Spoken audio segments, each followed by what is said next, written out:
Hi and welcome, I am here today with HTC Desire 21 Pro and I'll be showing you how to get an iPhone keyboard on this phone. So first we have to of course go to the Google Play Store and from there look for iPhone keyboard. Keyboard. Excellent.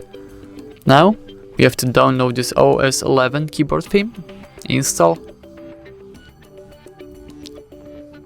open, agree.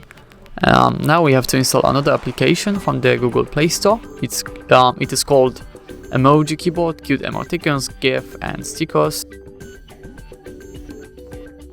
Okay, now let's go back and wait for the application to load in.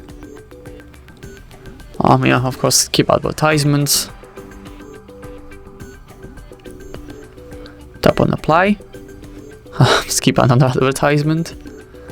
Tap on enable emoji keyboard. Like this. And now select emoji keyboard. Tap on the X in the top right corner. And as you can see now we get this fully functional iPhone keyboard on our HTC Desire 21 Pro. And that's everything for this video. Thank you so much for watching. Please leave a like on this video and subscribe to our YouTube channel. Goodbye.